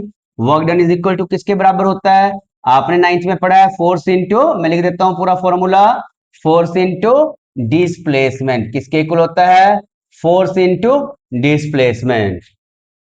तो ये जो फोर्स है, फोर्स का डायमेंशन फॉर्मूला सर आपने ऊपर लिखा है, m1 l1 t minus 2, displacement का कितना होता है बेटा l, तो क्या बनेगा, you have to write work done is equal to M का 1 एल इंटू एल, एल का 2 एंड टी का power -2। What is this? This is the dimensional formula of the work done. तो मेरे को लगता है आपको धीरे धीरे दिमाग में घुस रहा है कि यार ये जो फोर्स है, फोर्स क्या होता है, मास इंटू एक्सलेशन, ठीक है। वर्क डन है, उसमें हमने फोर्स को लगा दिया, फोर्स इंटू डिस्प्लेसमेंट, तो ये वर्क डन का आ गया, फोर्स का formula as it is use कर लिया, वर्क डन का पता लग गया आपको। जो वर्क डन है वही एनर्जी है, जो वर्क डन है वही एनर्जी है। अगर कोई पूछे एनर्जी का डायमेंशनल फॉर्मूला क्या है, m1 l का 2 t का -2, जो वर्क डन का है वही एनर्जी का डायमेंशनल फॉर्मूला है। ये याद रखना पड़ेगा बेटे, ये वेरी वेरी इंपॉर्टेंट है। फोर्स का आपको याद रखना पड़ेगा, एनर्जी का आपको याद रखना पड़ेगा, वर्क डन का आपको याद रखना पड़ेगा। ये दिमाग में अपने आप ही आपके सेट हो जाएंगे जैसे जैसे हम आगे बढ़ेंगे। अब इसमें से ना देखो, मैंने आपको एक चीज बोली थी, याद होगा, फील करना है। यहां से बड़ा इंटरेस्टिंग कंसेप्ट आ गया, एक नंबर का क्वेश्चन बनता है। एक ऐसी फिजिकल क्वांटिटी के बारे में बताओ जिसका यूनिट तो है लेकिन डायमेंशन नहीं है। कोई एक ऐसी फिजिकल, अभी तो हम करेंगे इसके भी और दो चार क्वेश्चन करेंगे, चार पांच क्वेश्चन करेंगे, लेकिन अब इसमें से क्वेश्चन बन सकता है कि एक ऐसी फिजिकल क्वांटिटी के बारे में बताओ जिसका यूनिट तो है लेकिन कोई डायमेंशनल फॉर्मूला नहीं है। वो कौन सी है? वो है दो। कौन कौन सी एक नंबर में क्वेश्चन आ सकता है? नेम है physical quantity which has the unit but not the dimensions. जिसका यूनिट तो है लेकिन कोई डायमेंशन नहीं है, उस फिजिकल क्वांटिटी का नाम क्या है? उस फिजिकल क्वांटिटी यार पता तो है आपको कौन सा है, that is equal to plane angle. सबसे पहले प्लेन एंगल, इसका यूनिट है, यस, प्लेन एंगल। यूनिट क्या है इसका? Radian. What is the unit of the radian? Theta कितना होता है? L by R, metre over metre. Dimensional formula क्या बनेगा इसका? कुछ भी नहीं, m0 l0 t0, कोई भी डायमेंशनल फॉर्मूला नहीं है। तो वो फिजिकल क्वांटिटी कौन सी है जिसका यूनिट है लेकिन कोई डायमेंशनल फॉर्मूला नहीं है? वो क्या है? Plane angle. पहला तो कौन सा है? Plane angle. अब दूसरा कौन सा है? वही वाला बिल्कुल सही है। कौन से वाला है? What is this? This is the solid angle. ये कौन सा है? Solid angle. सॉलिड एंगल का ऐसा यूनिट क्या है बेटा? स्टीरेडियन। कौन सा है? स्टीरेडियन। यूनिट तो है सर इसका, लेकिन इसका कोई भी डायमेंशनल फॉर्मूला नहीं है। डायमेंशनल फॉर ऊपर भी एरिया था, नीचे भी आर स्क्वायर था। याद होगा आपको, ओमेगा से रिप्रेजेंट किया, डी ओमेगा से, डी ए डिवाइडेड में आर स्क्वायर। एरिया का यूनिट क्या होता है? Metre square. R length, metre square. Dimensional formula क्या बनेगा? m0 l0 t0। इसका कोई भी डायमेंशनल फॉर्मूला नहीं होता, याद रखना। प्लेन एंगल, सॉलिड एंगल वो फिजिकल क्वांटिटीज हैं जिनका यूनिट तो है लेकिन कोई भी डायमेंशनल फॉर्मूला नहीं है। अब इसमें से भी बोल सकता है क्या कोई ऐसी फिजिकल क्वांटिटी भी है जिसका डायमेंशनल फॉर्मूला है लेकिन यूनिट नहीं है? नहीं, ऐसी कोई भी फिजिकल क्वांटिटी नहीं है जिसका डायमेंशनल फॉर्मूला हो लेकिन यूनिट ना हो। जिसका डायमेंशनल फॉर्मूला होगा उसका यूनिट होगा ही होगा। कोई भी फिजिकल क्वांटिटी है जिसका डायमेंशनल फॉर्मूला होगा उसका यूनिट होगा ही होगा। लेकिन ऐसी फिजिकल क्वांटिटीज का यूनिट तो है लेकिन डायमेंशनल फॉर्मूला ना हो, वो है, यस। वो कौन कौन सा है? Plane angle. वो कौन सा है? Solid angle. और भी बहुत सारी फिजिकल क्वांटिटी हैं जिनका क्या है बेटे? यूनिट। बस ये तो मेन ही दो ही है लेकिन जिनका जो फिजिकल क्वांटिटी है लेकिन जिनका कोई डायमेंशनल फॉर्मूला नहीं है। ऐसी फिजिकल क्वांटिटी तो बहुत सारी मिल जाएंगी लेकिन ऐसी नहीं मिलेगी जिसका यूनिट है लेकिन डायमेंशनल फॉर्मूला नहीं है। जिसका यूनिट हो और डायमेंशनल फॉर्मूला नहीं हो, तो ये हमने डायमेंशनल फॉर्मूला के बारे में डिस्कस कर लिया। फोर्स बता दिया मैंने आपको, एनर्जी बता दिया बेटे मैंने आपको, प्रेशर का कर लेते हैं, थोड़ा बता देता हूं। नेक्स्ट कर लेते हैं बेटा प्रेशर का। प्रेशर का क्या होता है बेटे? What is the pressure? Pressure होता है फोर्स ओवर एरिया। फोर्स का डायमेंशनल फॉर्मूला आपको पता है, एम एल टी -2। एरिया कितना होता है बेटे? एल का 2। ये किसका है? एल का 2, एरिया एल का 2। तो प्रेशर का डायमेंशनल फॉर्मूला क्या बन जाएगा बेटे? एम, ऊपर जाके एल का पावर -1, टी का power -2। What is this? This is the dimensional formula of the pressure. तो इस तरह से बहुत सारे डायमेंशनल फॉर्मूले। अब मान लेते हैं एक और ले लेते हैं कोई ऐसी कांस्टेंट्स ले लेते हैं, कुछ कांस्टेंट्स हैं, कुछ कांस्टेंट्स ले लेते हैं जिनका डायमेंशनल फॉर्मूला है भी और नहीं भी है, देख लेते हैं। जैसे पहले लेते हैं हम कांस्टेंट, कोई भी ग्रेविटेशनल कांस्टेंट ले लें। यस, जी। जी का डायमेंशनल फॉर्मूला निकालते हैं, वेरी वेरी इंपॉर्टेंट है जी का डायमेंशनल फॉर्मूला निकालना। जी क्या है? Gravitational constant. आप 9th क्लास में पढ़ के आए, उसका फॉर्मूला भी पता है आपको। ग्रेविटेशनल फोर्स किया था ना, जी। एफ का वैल्यू कितना होता है? जी, पहला पार्टिकल m1, दूसरे पार्टिकल का मास m2 डिवाइड में आर स्क्वायर, क्रॉस मल्टीप्लाई कर लीजिए। तो मेरे पास क्या बनेगा? जी इंटू m1 इंटू m2 किसके इक्वल बनेगा बेटे? f इंटू आर स्क्वायर के इक्वल बन जाएगा। तो ये जो जी है, कैपिटल जी, इसका वैल्यू कितना बनेगा? F into R square divided में m1 डिवाइडेड में m2। अब ध्यान से, ये भी मास है, ये भी मास है, ये फोर्स है, ये सेपरेशन बिटवीन देम डिस्टेंस है। अब लिखते हैं इसका डायमेंशनल फॉर्मूला। फोर्स का डायमेंशनल फॉर्मूला क्या बने? ध्यान से देख लो, फोर्स होता है जी m1 m2 डिवाइड में आर स्क्वायर, क्रॉस मल्टीप्लाई किया f इंटू में R square, G m1 into m2। ये जो g का वैल्यू है, ये कितना बनेगा? f इंटू में आर स्क्वायर डिवाइडेड में m1 इंटू m2। ये आपको ध्यान से देख लीजिए इसको। अब यहां पर हम फोर्स का डायमेंशनल फॉर्मूला लिखते हैं पहले। फोर्स का डायमेंशनल फॉर्मूला क्या होता है?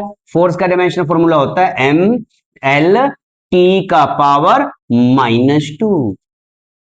सर ये जो है सेपरेशन, इसका क्या बनेगा? लेंथ है, तो क्या बनेगा? एल का स्क्वायर। ये किसका लिख रहे हैं? ये लिख रहे हैं बेटा कैपिटल जी का। डिवाइड में मास का कितना होता है? किलोग्राम। ये भी मास है, तो किलोग्राम तो यूनिट है, तो हम क्या लिखेंगे? एम इंटू में एम। Is that clear? इसका एम अलग से, इसका एम अलग से। अब इसको सॉल्व करते हैं। जब हम इसको सॉल्व करेंगे तो ये जो जी का वैल्यू बनेगा वो कितना बनेगा? एम। एम से एम कैंसिल आउट, ये एम ऊपर चला जाएगा, कितना बनेगा? एम का पावर -1। ये कितना? एल इंटू एल, कितना बनेगा? एल का पावर 3। और क्या बचा है? टी, तो कितना बनेगा? टी का power -2। What is this? This is the dimensional formula of the universal gravitational constant. ये आपको पता होने चाहिए डायमेंशनल फॉर्मूला कैसे हम निकालते हैं। थोड़ा और बढ़ते हैं आगे। जैसे जैसे हम नेक्स्ट करते हैं, जैसे हम करते हैं प्लैंक्स कांस्टेंट। आपने पढ़ा होगा प्लैंक्स कांस्टेंट। सर जी ये जो प्लैंक्स कांस्टेंट है, इसको तो हम एच से रिप्रेजेंट करते हैं, इसका डायमेंशनल फॉर्मूला क्या होता है? याद रखना, याद रखना, according to the Planck's quantum theory, जो एनर्जी होती है वो एच इंटू म्यू के बराबर होता है। म्यू फ्रिक्वेंसी है। अभी याद रखना, धीरे धीरे आप प्रैक्टिस करोगे हो जाएगा याद। यहां पर एच, एच का वैल्यू कितना बनेगा बेटे? ई ई डिवाइडेड में म्यू। कितना बनेगा? ई डिवाइडेड में म्यू, एनर्जी ओवर फ्रीक्वेंसी। ये जो एनर्जी है, एनर्जी का डायमेंशनल फॉर्मूला है वो कितना है? एम एल का 2, टी का पावर -2। और फ्रिक्वेंसी का कितना होता है? फ्रिक्वेंसी होती है रेसिप्रोकल ऑफ द टाइम। मैं लिख देता हूं, ये जो फ्रिक्वेंसी होती है रेसिप्रोकल ऑफ द टाइम होती है, तो टाइम ऊपर चला जाएगा टी का। मैं लिख देता हूं, चलो यहां पर 1 बाय कैपिटल टी। कितना बनेगा? 1 बाय कैपिटल टी। तो एच का जो डायमेंशनल फॉर्मूला बनेगा वो कितना बनेगा? एम का पावर 1, एल का पावर 2, टी का पावर -2, ऊपर चला गया टी। तो क्या बनेगा? एच का जो डायमेंशनल फॉर्मूला बनेगा, एम का पावर 1, एल का पावर 2, टी का पावर -1। ये क्या है? This is the dimensional formula of the Planck's constant. अब हम और भी बढ़ते हैं आगे थोड़ा सा। ये दो चार कांस्टेंट्स थे जिनका हमने डायमेंशनल फॉर्मूला कर लिया। एक इंटरेस्टिंग चीज और बीच में बता देता हूं, बीच बीच में जैसे याद आता है मेरे को मैं बता दूंगा। एक चीज और होती है, कहीं भी ना आपको एक वर्ड मिल जाए रिलेटिव, जहां भी आपको रिलेटिव मिल जाए, जैसे आपको मिल जाए रिलेटिव डेंसिटी, रिलेटिव डेंसिटी, आपको मिल जाए रिलेटिव परमिटिविटी। ध्यान से देखना, रिलेटिव परमिटिविटी, आपको मिल जाए रिलेटिव, रिलेटिव परमिएबिलिटी। सभी केसेस में लगभग 80% केसेस की बात कर रहा हूं। मेरे को नहीं पता कहीं दूसरा भी आपको मिल सकता है जहां पर रिलेटिव हो लेकिन कोई डायमेंशनल फॉर्मूला मिल जाए। लेकिन जहां भी आपको रिलेटिव मिल जाए वहां पर उस फिजिकल क्वांटिटी का कोई भी डायमेंशनल फॉर्मूला नहीं होता। रिलेटिव का मतलब होता है कंपैरिजन, डेंसिटी का डेंसिटी के साथ कंपैरिजन, परमिटिविटी का परमिटिविटी के साथ कंपैरिजन, परमिएबिलिटी, मैं लिख रहा हूं परमिएबिलिटी, परमिएबिलिटी का परमिएबिलिटी के साथ comparison, relative density, density of the substance, इसका फॉर्मूला होता है, मैं लिख देता हूं, वैसे बता रहा हूं आपको, डेंसिटी ऑफ सबस्टेंस, ये क्या है, डेंसिटी ऑफ सबस्टेंस टू, किसके साथ, सबस्टेंस की डेंसिटी को किसके साथ कंपैरिजन करना है, density of water at 4 degree Celsius, किसी सबस्टेंस की डेंसिटी को वाटर की डेंसिटी के साथ कंपैरिजन करना है, ऊपर भी डेंसिटी है नीचे भी डेंसिटी है। तो इसका डायमेंशनल फॉर्मूला क्या बनेगा, मैं इधर लिख रहा हूं, अब ध्यान से देखना, रिलेटिव डेंसिटी का dimensional formula m0 l0 t0, clear हुआ, समझ में आ गया, फील करना है आपने, रिलेटिव रिलेटिव रिलेटिव, कंपैरिजन हो रहा है, कंपैरिजन कब करते हैं, कंपैरिजन करने का यार एक ही तरीका है, या तो डिवाइड कर दो या मल्टीप्लाई कर दो, सॉरी सॉरी डिवाइड कर दो या फिर सब्ट्रैक्ट कर दो, मल्टीप्लाई नहीं सॉरी, उसके लिए या तो क्या कर दो, डिवाइड कर दो, या फिर क्या कर दो, सब्ट्रैक्ट कर दो।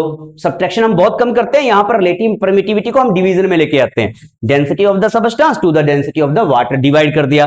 रिलेटिव परमिटिविटी क्या होता है, इसको हम एप्सिलॉन आर से, permittivity of the medium to the permittivity of the free space, permeability क्या होता है, mu R, permeability of the substance to the permeability of the free space. तो जहां भी रिलेटिविटी आ जाए, कंपैरिजन आ जाए, तो इनका डायमेंशनल फॉर्मूला क्या बनता है, ऊपर भी ये नीचे भी ये क्या बनेगा, m0 l0 t0, क्या बनेगा, रिलेटिव का सिर्फ, रिलेटिव का भाई, सिर्फ रिलेटिव का, रिलेटिव पर कभी परमिटिविटी का करके बैठ जाओ, सिर्फ रिलेटिव परमिटिविटी का, रिलेटिव परमिएबिलिटी का, रिलेटिव डेंसिटी का, जहां रिलेटिव वर्ड आपको कहीं और मिल जाए तो दैट्स वाई उसका डायमेंशन ऑफ कितना, डायमेंशन फॉर्मूला क्या होता है, m का 0 l का 0 t0, ऊपर भी डेंसिटी नीचे भी डेंसिटी, ऊपर भी परमिटिविटी नीचे भी, जैसे आप कहते हैं ना, ऊपर भी मास नीचे भी मास, ऊपर भी मीटर नीचे भी मीटर, ऊपर भी किलोग्राम नीचे भी metre length m0 l0 t0, समझ में आ गया, क्या बनेगा, कुछ भी नहीं बनेगा। इसी तरह से मैं लिखता हूं बेटे, मीटर ओवर मीटर लिख दिया, मैं लिखता हूं that is equal mass over mass, that is equal कितना बनेगा, मास से मास कैंसिल आउट, कितना बनेगा, कंपैरिजन कर दिया m0 l0 t0, समझ में आ रहा है बेटे बात। जहां भी रिलेटिव वर्ड मिल जाए वहां पर उस फिजिकल क्वांटिटी का कोई भी डायमेंशनल फॉर्मूला नहीं होता, इसका यूनिट भी नहीं है, इसका कोई यूनिट भी नहीं है। वही दो फिजिकल क्वांटिटीज ऐसी हैं, एंगल और सॉलिड एंगल, जिनका यूनिट तो है लेकिन कोई डायमेंशनल फॉर्मूला नहीं है। पहले तो मैंने क्या बताया, उनको सप्लीमेंट्री में रखा जाता था, आजकल उनको डिराइव्ड में रखा जाता है, ये माना जाता है कि उनको भी डिराइव किया गया। कैसे डिराइव किया गया थोड़ा सा बताता हूं, ध्यान से देखो। पहले इनको कैसे रखा था, सप्लीमेंट्री अलग से रखा जाता था, अब माना जाता है कि उनको भी फंडामेंटल से डिराइव किया गया, मैंने बताया शायद पीछे। तो मैं थोड़ा और बता देता हूं, जैसे थीटा है ना, थीटा कितना होता है, एल बाई आर मैथमेटिकली, ये एल क्या है, मीटर, ये भी मीटर, ये एल क्या है, मीटर, ये भी है मीटर, मीटर फंडामेंटल से है, ये निचले वाला मीटर भी फंडामेंटल से है, इसलिए आजकल हम इसको किसको किसमें मानते हैं बेटा, डिराइव्ड में भी हम मान लेते हैं। उसी तरह से एरिया का मीटर स्क्वायर, नीचे भी मीटर स्क्वायर, वो भी फंडामेंटल से है, इसलिए हम इन दोनों फिजिकल क्वांटिटीज को डिराइव्ड में भी मान सकते हैं, ये याद रखना, ज्यादा इंपॉर्टेंट नहीं है, ठीक है। नेक्स्ट, तो हमने बहुत सारी फिजिकल क्वांटिटीज की हैं, कुछ और फिजिकल क्वांटिटीज हम देख लेते हैं बेटा। यस, एक शॉर्टकट बताता हूं थोड़ा सा आपको, अगर आपको याद हो जाए तो, एक शॉर्टकट है, और जो मैं शॉर्टकट बताने जा रहा हूं ना, इतना जरूर ध्यान में रखना, जितनी भी फिजिकल क्वांटिटीज हैं, प्रेशर है, प्रेशर है, उसके बाद मान लेते हैं डेंसिटी आ गई है आपके पास, और मान लेते हैं टेंशन आ गई है, थ्रस्ट आ गया है, ठीक है, उसके बाद क्या नाम लेते हैं, बस फॉर्मूला आपको पता होना चाहिए, जैसे मान लेते हैं आपके पास आ गया कोफिशिएंट ऑफ विस्कोसिटी, आ गया coefficient of temperature, coefficient of thermal conductivity, whatsoever आ गया, ठीक है, स्पेसिफिक हीट आ गया है। तो सभी में लगभग ये 5 फिजिकल क्वांटिटीज अगर आपको याद है और आपको फॉर्मूला पता है 1 मिनट में कर लोगे। जैसे मैं एक एग्जांपल देता हूं, याद करने का तरीका है एलवाफी, LAVAFE,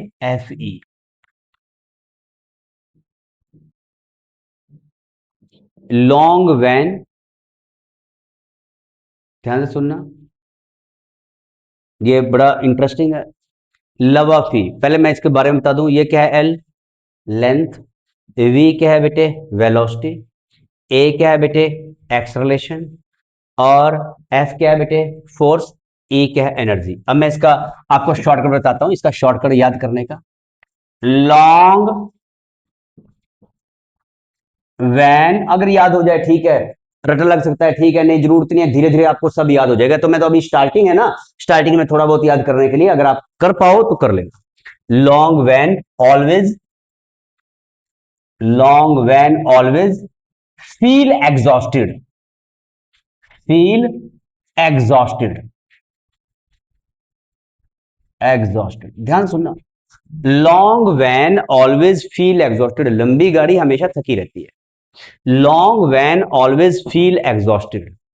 एल क्या होता है बेटे, एल क्या है लेंथ, वी क्या है बेटा, वी है, मैं लिख देता हूं यहां पर, एल क्या है बेटा, एल है लेंथ, वी क्या है बेटा, वी है वेलोसिटी, ए क्या है बेटा, ए है एक्सेलरेशन, ए है एक्सेलरेशन, एफ क्या है बेटा, एफ है फोर्स, और ई क्या है बेटा, ई है एनर्जी, ई क्या है एनर्जी। याद करने का थोड़ा सा तरीका और, long van always feel exhausted, length लठ लठी लट्ठू माल्टू माल्टू टू,